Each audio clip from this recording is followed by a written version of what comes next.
Hi friends, అందరికీ నమస్తే. ఈరోజు మనం తెలుసుకోబోయే విషయం సెల్ ఫోన్ వల్ల లాభాలు నష్టాలు. ఈ సెల్ ఫోన్ వాడకం అనేది నేటి మన జీవితంలో అతి ముఖ్యమైన భాగం అయిపోయింది.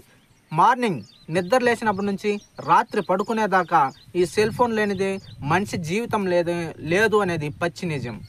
ఈ వీడియోని మీరు స్కిప్ చేయకుండా చివరి వరకు చూడండి. ఎందుకంటే చాలా మందికి తెలియదు దీనివల్ల నష్టాలు ఎన్నున్నాయనేది. లాభాలు మాత్రమే చూస్తున్నారు. అంటే మనం ఫోన్ వాడడం వల్ల ప్రతి ఒక్కరూ ఎంటర్టైన్ అవుతున్నారే కానీ దానివల్ల మనం ఏమన్నా తెలుసుకుంటున్నామా అంటే ఏ మాత్రం లేదు. చూడడం, ఇట్లా స్క్రోల్ చేసుకుంటూ ప్రతి వీడియోని చూడడం, నవ్వుకోవడం, ఎంజాయ్ చేయడం తప్ప దానివల్ల మనం ఏమన్నా ఈరోజు నేర్చుకుంటున్నామా అని ఒకసారి ఆలోచించినారైతే ఏ మాత్రం లేదు. కాబట్టి ఈ వీడియోని మీరు చివరి వరకు చూడండి. ఇక 10 సంవత్సరాల లోపల పిల్లలైతే ఈ సెల్ ఫోన్ వాడకం అనేది మరీ విపరీతమైపోయింది. ఈ పిల్లలు సెల్ ఫోన్ వాడడం వలన వారిపైన ప్రభావం ఎంత పడుతుంది అనేది పేరెంట్స్ ఒక్కసారి ఆలోచించండి. వారు అన్నం తినలేదనో, వాళ్ళు చెప్పిన మాట వినలేదనో మనం ఈజీగా సెల్ ఫోన్ తీసి చేతికి ఇచ్చేస్తున్నాం. వాడు ఆడేసేపు గేమ్స్ ఆడుకుంటూనే ఉంటాడు. అసలు మనకి ఫోన్ ఇవ్వాలనే బుద్ధి కూడా వానికి పుట్టదు. ఇక తల్లులైతే మరీ ఘోరంగా తయారు. ఎలాగంటే వాడు అన్నం తినడం లేదు, వానికి ఫోన్ ఇచ్చేస్తున్నామంత ఈజీగా చాక్లెట్ తీసి వాడి నోట్లో పెట్టినంత ఈజీగా సెల్ ఫోన్ వానికి ఇచ్చేస్తున్నారు. వాడు అసలు తింటున్నాడా, ఆ తినే అన్నాన్ని రుచి ఏంటి, ఏ విధంగా చేస్తే అని వాడు ఆ తిండి పైన శ్రద్ధ పూర్తిగా వదిలేసి సెల్ పైన మాత్రమే పెడుతున్నాడు. పూర్వకాలంలో పిల్లలు అన్నం తినాలంటే చందమామను చూపించో లేదా ఒక బూచోడని చూపించో పిల్లలకు అన్నం పెట్టేవారు. కానీ నేటి పరిస్థితి అలాగా లేదు.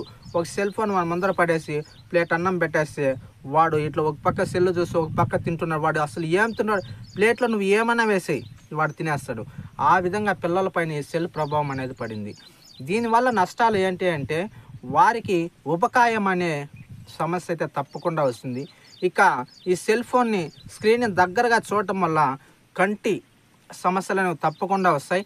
కంటి రెటీనా అనేది తప్పకుండా దెబ్బతింటుంది. దీనివల్ల పసితనంలోనే వాళ్ళు కళ్ళజోడు వేయాల్సిన పరిస్థితి అయితే ఏర్పడుతుంది. చూసారా, మనమే తల్లిదండ్రులైన మనమే మన పిల్లల భవిష్యత్తుని పాడు చేస్తున్నాం. తప్పకుండా మీరు ఈ విషయంలో తల్లిదండ్రులు కొంచెం కఠినంగా ఉండండి.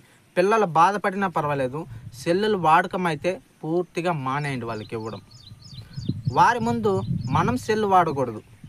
వారు మనతో ఉన్నంత వరకు, వాళ్ళు స్కూల్కి వెళ్ళే వరకు అసలు మన ఫోన్నే టచ్ చేయకుండా ఉంటే తప్పకుండా పిల్లలు కూడా ఆ సెల్ అలవాటు నుంచి పూర్తిగా బయటపడతారన్నమాట. ఈ చిట్కా అయితే ప్రతి ఒక్కరూ పాటించండి.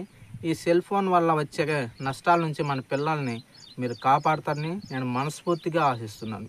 ఇక పెద్దల విషయానికి వచ్చినట్లయితే పిల్లలకి ఏమాత్రం తీసుకోని రీతిలో పెద్దలు కూడా ఈ సెల్ ఫోన్ వాడుతున్నారు. పోనీ ఈ సెల్ ఫోన్ వల్ల మనం ఏదైనా సాధిస్తున్నామా అంటే ఏమీ లేదు. కూలి పని చేసే ప్రతి ఒక్కరి నుంచి, వ్యవసాయం చేసే రైతు నుంచి, ఉద్యోగం చేసే ఉద్యోగస్తు నుంచి, ఐఏఎస్, ఐపీఎస్ ప్రతి ఒక్కరూ సెల్ ఫోన్ అనేది ఖచ్చితంగా వాడుతున్నారు. అది మంచి విషయాలకి వాడడం అనేది చాలా తక్కువ. మనం ఈ విషయం నేర్చుకోవాలి, పలానా విషయం గురించి మనం తెలుసుకోవాలని సెల్ ఫోన్ వాడే రకం చాలా అరుదు.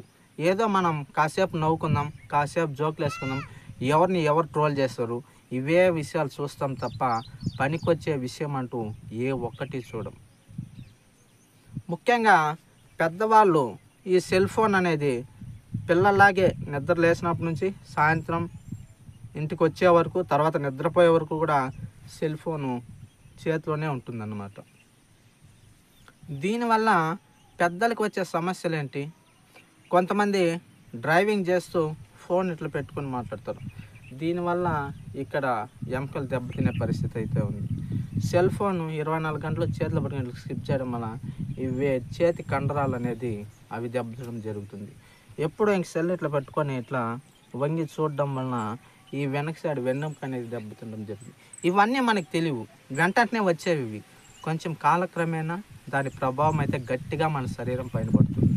వీలైనంత వరకు సెల్ ఫోన్ని దూరంగా పెట్టేసి మనం ఏదైనా వినాలనుకుంటే వినండి, చూడాలనుకుంటే చూడండి. అంతే తప్ప అదేదో మనము విడిచిపెడితే వెళ్ళిపోతుంది అనే రకంగా దాన్ని భావించి దగ్గరగా అయితే మీరు పెట్టుకోవద్దు. ఓకేనా? ఖచ్చితంగా దీనికైతే మీరు బానిస కావద్దు. ఈ సెల్ ఫోన్ బానిస అవ్వడం అనేది ఒక్కసారి అయినామంటే తిరిగి దాని నుంచి మనం బయటపడలేం. ఒక పుస్తకం తీసుకో సెల్ చూసే బదులు. పుస్తకం ఒక మహామేధావి ఎక్కడో రాశాడు, నేను కూడా చదివాను అనమాట. ఒక పుస్తకం నువ్వు తల దించుకొని చూస్తే అది నిన్ను తల పైకెత్తుకునేలా చేస్తుంది. అదే సెల్ ఫోన్ తల దించుకునేలాగే చేస్తుంది, తల పైకి ఎప్పుడు ఎత్తుకునేను.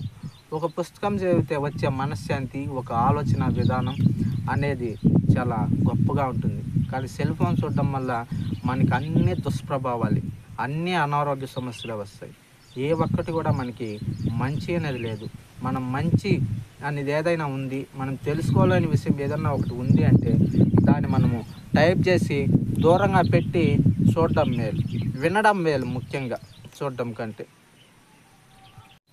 ఇంకా కొన్ని ముఖ్య విషయాలు మనం తెలుసుకున్నట్లయితే, ముందు పూర్వకాలంలో కుటుంబంలో భోజనం చేసి నేలపైన కూర్చొని చుట్టూరా కూర్చొని భోజనం చేసేవాడు. కానీ నేటి పరిస్థితులు అలా కాదు.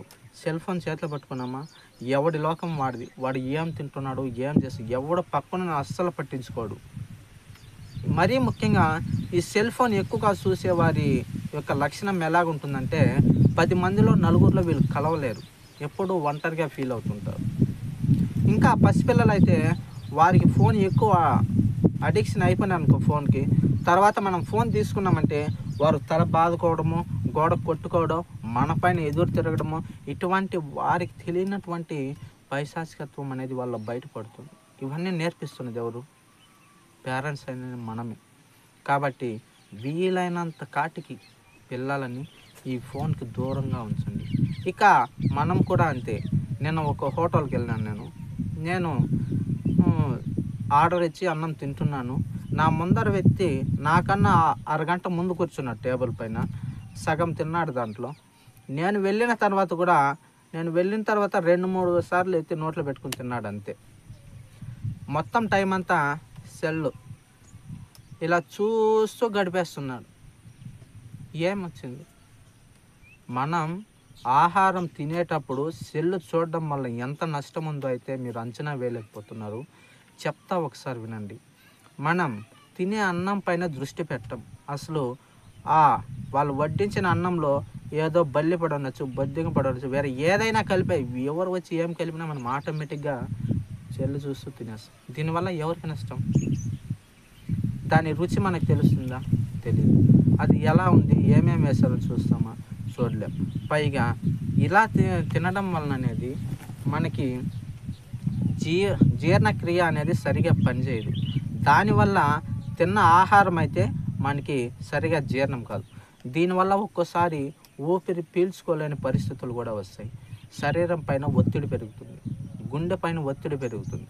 మనం ఈ సెల్ చూస్తూ నమలతో తినడం కూడా మానేసాం. నేడు ఒకేసారి మింగేస్తున్నాం.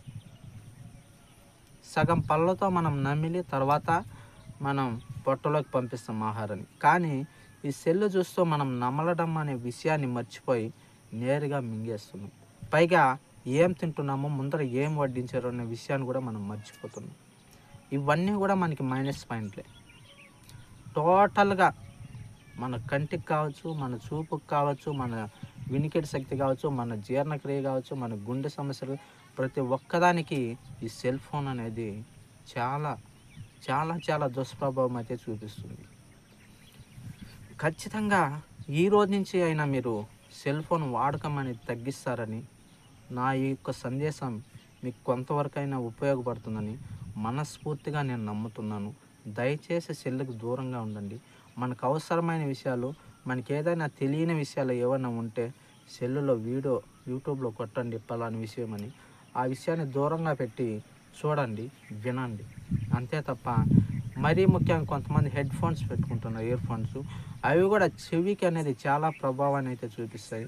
వీలైనంత కాటికి దాన్ని కూడా తగ్గించేయండి ప్లీజ్. ఈ మెసేజ్ మీకు నచ్చినట్లయితే లైక్ చేయండి, కామెంట్ చేయండి. మీ కామెంటు మరిన్ని గొప్ప వీడియోలు నేను చేయడానికి నాకు ఉత్సాహాన్ని అయితే ఇస్తుంది. మరీ ముఖ్యంగా మంచి విషయాలు మీ ముందుకు తీసుకొని వచ్చి మిమ్మల్ని ఉత్తేజపరుస్తాను మనస్ఫూర్తిగా నమ్ముతున్నాను.